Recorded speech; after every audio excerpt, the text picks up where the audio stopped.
aqui é a professora Simone Medeiros, da disciplina de literatura. Hoje a gente vai dar início a conteúdo novo do livro didático.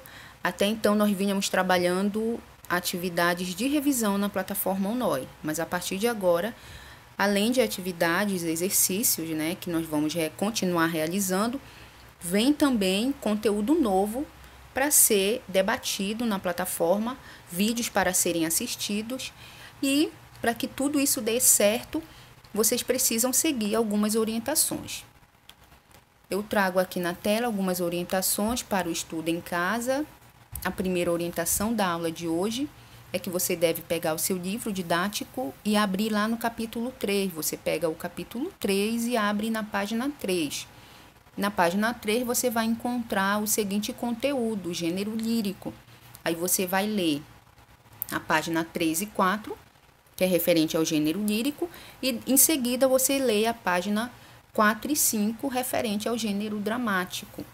Após ler esse conteúdo que está no livro, você dá continuidade a esta videoaula, você continua assistindo a essa aula.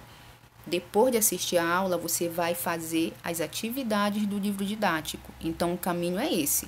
Você lê o conteúdo no livro, você assiste a minha videoaula, em seguida você vai fazer a atividade, porque você já terá ferramentas, você já terá conhecimento que irá lhe possibilitar realizar as atividades.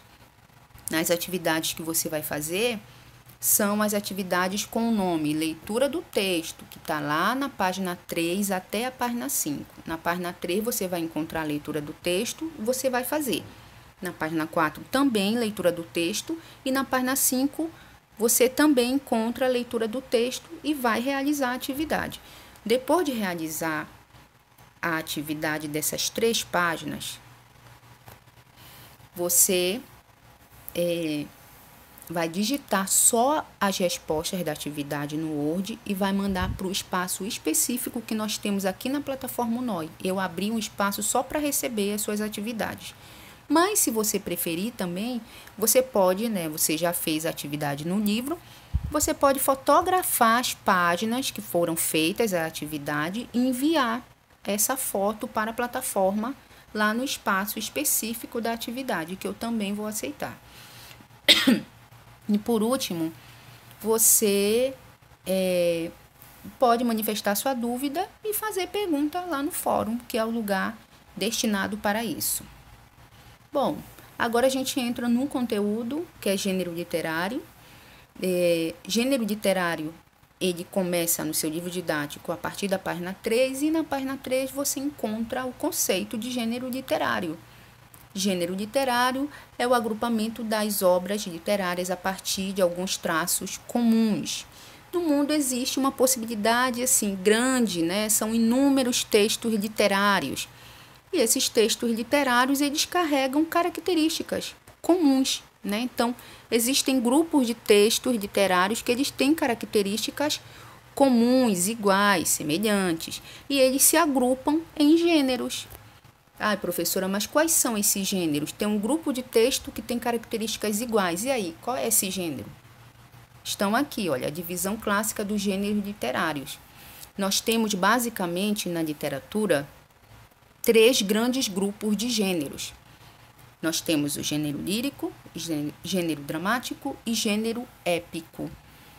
Essa divisão ela foi proposta lá na Antiguidade Clássica pelo filósofo Aristóteles, que é esse da imagem que está aí na tela. Foi ele quem propôs há muito tempo essa divisão de gêneros literários em gêneros lírico, dramático e épico. Bom, na aula de hoje nós vamos estudar só os 2 primeiros gêneros. A gente vai estudar gênero lírico, que é um grupo de textos literários, e depois a gente vai estudar o gênero dramático. Na outra aula da semana que vem, a gente vai estudar gênero épico, ok? Então, na aula de hoje, gênero lírico e gênero dramático. O gênero lírico, essa palavra lírico, surgiu de lira. A lira é um instrumento, que logo que surgiram os textos literários em forma de poema, eles eram cantados. E quem declamava esse texto, esses poemas, eles utilizavam um instrumento chamado lira, que é esse instrumento que está aí na tela de vocês. Nessa imagem tem um homem sentado tocando uma lira. Por isso que daí veio o nome gênero lírico, do instrumento lira, que era usado para acompanhar as pessoas que declamavam poemas. Então, eram poesias cantadas. O gênero lírico também é um texto, né, de caráter emocional. Tudo que é dito no poema é centrado no subjetivo. O poeta ele vai dizer o que ele sente conforme os seus sentimentos. Então, por isso que é um gênero, né, centrado na emoção. Terceiro ponto aí. O gênero lírico, eles são escritos em verso, sendo textos breves que apresentam o sentimento interior do eu lírico. Eu acabei de citar. Também, olha, no gênero lírico, predomina a palavra em primeira pessoa, é o eu. É frequente o uso conotativo das palavras e com o objetivo de aumentar a expressividade da mensagem. Nós já vimos em sala de aula, gente, que os textos literários, de modo geral, eles trabalham com a linguagem conotativa, que é a linguagem figurada. Na língua portuguesa, a gente tem 2 tipos de linguagem, a conotativa e a denotativa. A conotativa é a linguagem figurada, a linguagem utilizada em textos literários. Um outro tópico do gênero lírico é que o eu lírico pode ser masculino ou feminino, independente do autor. Aí eu retomo o que também já disse em sala. Quem é o eu lírico? O que é o eu lírico? O eu lírico é a voz imaginária que fala dentro do poema. O eu lírico pode ser masculino ou feminino, mas você não pode confundir eu lírico com autor. Autor é aquele que escreveu o poema, e eu lírico é uma voz imaginária que fala dentro do poema. Soneto é a composição poética bastante comum na lírica poética. No gênero lírico, é muito comum a gente encontrar poema em forma de soneto. Também já falei isso em sala. O que é o soneto? É um poema que tem a seguinte estrutura: 2 quartetos e 2 tercetos, certo? Isso aqui é retomando. Agora eu trago para vocês, olha, alguns exemplos de textos literários líricos. Égloga e idílio. O que são esse tipo de texto? Eles destacam situações bucólicas e pastoris. Elegia aborda a morte ou acontecimentos tristes.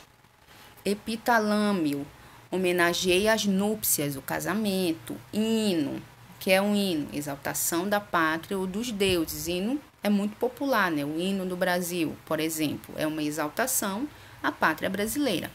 Ode é um texto que exalta figuras importantes, lugares, entre outras temáticas.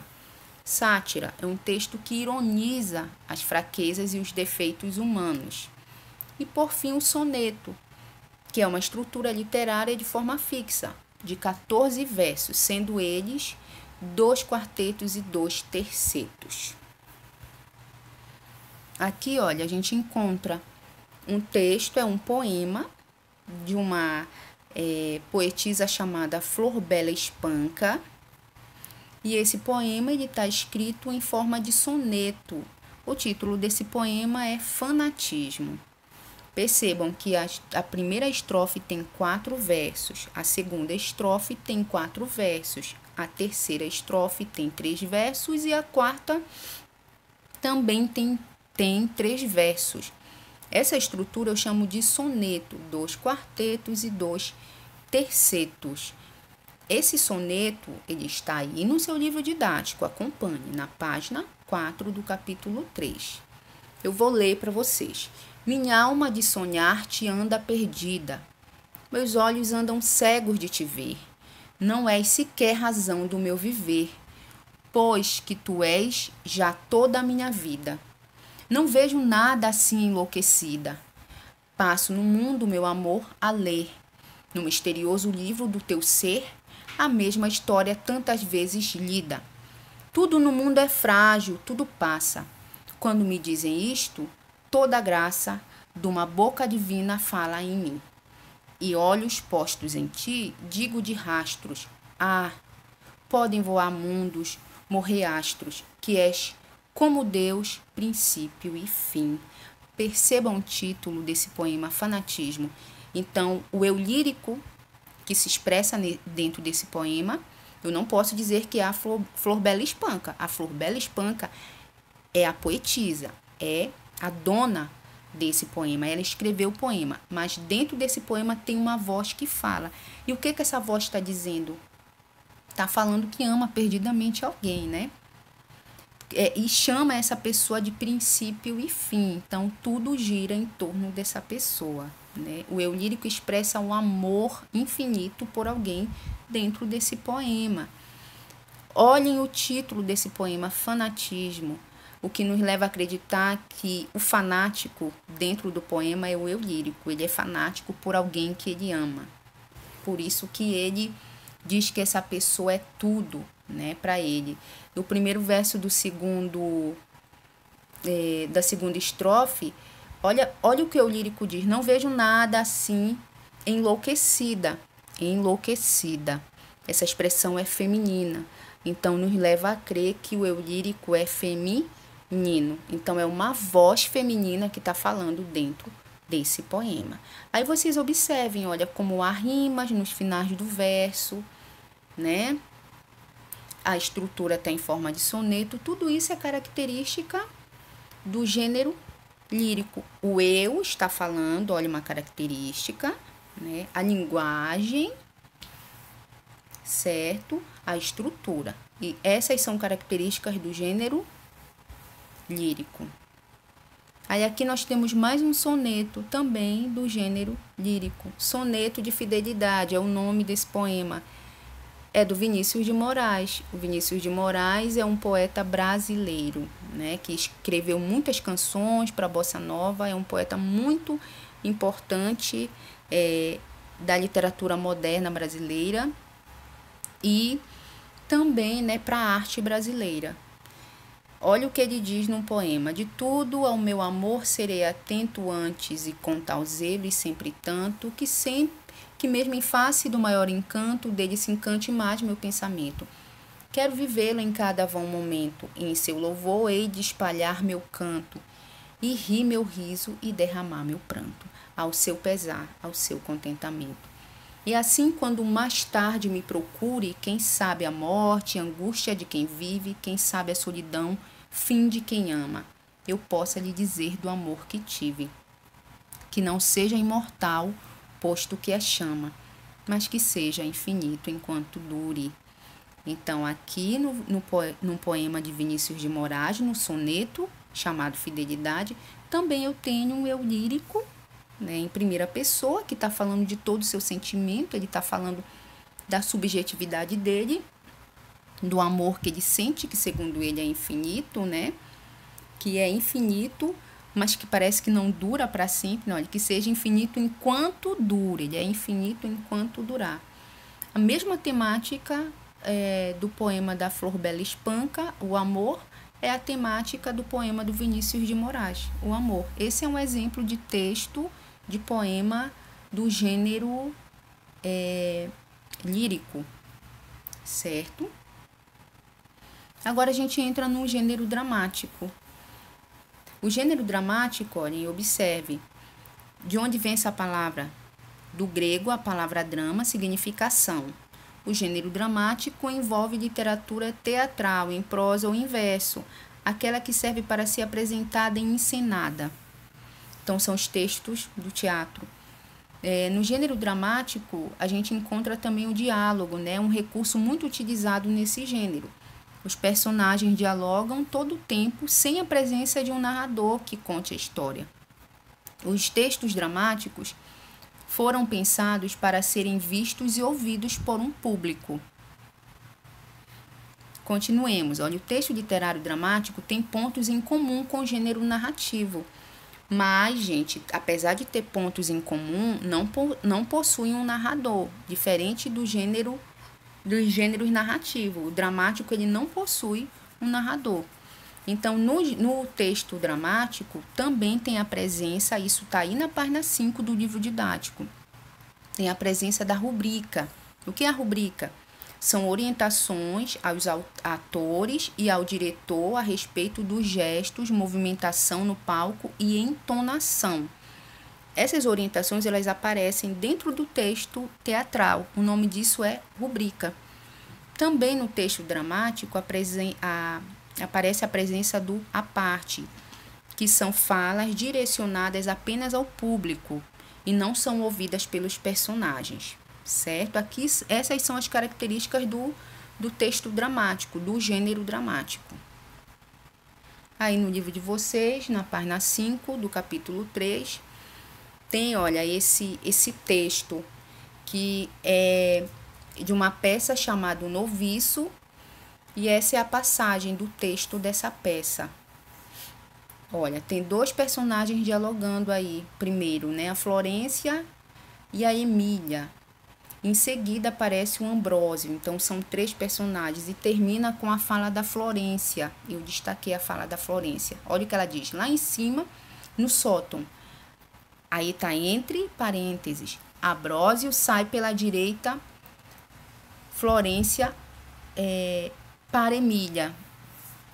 Isso aí era a Florência que fala, lá em cima no sótão. Ela está falando para Emília, enquanto isso, o Ambrósio, ele sai por onde? Pela direita. Percebam que essa informação entre parênteses é uma informação para direcionar o ator ou a atriz. A atriz, a Florência, que está fazendo o papel de Florência, quando ela falar essa expressão lá em cima no sótão, ela estará falando o quê? Para Emília. E nesse momento, o outro personagem que está no palco, o Ambrósio, ele vai sair pela direita. Essa orientação eu chamo de rubrica, certo? Aqui, ó, nós temos alguns exemplos de textos literários do gênero dramático. A gente tem a tragédia, a comédia. Bom, a tragédia é a representação de acontecimentos trágicos, geralmente com finais funestos, tristes, né? Os temas explorados pela tragédia são derivados das paixões humanas, do qual fazem parte personagens nobres e heróicas, sejam deuses ou semideuses. Um outro tipo de texto dramático é a comédia, o nome já diz, né? Comédia são os textos humorísticos. Nós temos também, para ser encenado, a tragicomédia, que é a união da tragédia com a comédia, a farsa, que é um texto que surgiu por volta do século XIV, que designa uma curta peça teatral de caráter crítico. E, por último, o auto, surgido na Idade Média. Os autos são textos curtos com temas religiosos ou profanos, certo? Que tem o objetivo de educar e moralizar. Aí eu trouxe para vocês, olha, o Auto da Compadecida, do nordestino Ariano Suassuna. É uma obra do Ariano Suassuna, que inclusive virou filme, virou minissérie global e tudo. Tá aí a imagem, olha, do filme, né? O Auto da Compadecida, que é um filme baseado na obra O Auto da Compadecida. Um resumo do Auto da Compadecida. O Auto da Compadecida tem João Grilo como personagem principal, né? O Auto apresenta 15 personagens, entre eles a Compadecida, né? O Auto da Compadecida. Então, a Compadecida é a Maria, mãe de Jesus. O que é uma pessoa compadecida? É aquela que tem dó, que tem pena, né? Que tem compaixão, a palavra é essa. Então, o Auto da Compadecida. A mãe de Jesus é aquela que tem compaixão pela humanidade. No outro personagem é o Encourado, que é o demônio. O Manuel, que é Jesus Cristo. Outro personagem, Chicó, que é famoso por suas mentiras, é o melhor amigo do João Grilo. E com ele fará uma dupla de trapaceiros. Aí o que acontece no Auto da Compadecida? O João Grilo morre e ele enfrenta um julgamento diante do demônio e da Compadecida, que é a mãe de Cristo, Maria, mãe de Cristo. O demônio acusa, né, o João Grilo de vários pecados, enquanto a mãe de Jesus, a Maria, sai em defesa do João Grilo. E o João Grilo acaba tendo uma segunda chance e ele volta para a terra, como se ele não tivesse morrido, né, na realidade. Bom, é isso a nossa aula de hoje. foram esses dois gêneros, o gênero lírico e o gênero dramático, lembrando que na próxima aula nós trataremos do gênero épico. Muita coisa do que foi dito aqui já foi dito em sala de aula, né? Porque o conhecimento ele é interligado, sempre eu vou me remeter a alguma coisa que já foi dita antes. Agora está com vocês, né? Vocês façam os exercícios das páginas que eu já orientei, deem mais uma lida no livro didático e, se tiver dúvida, se manifestem na plataforma UNOI, no espaço fórum. É isso, gente. Valeu, bons estudos. Foca na aula.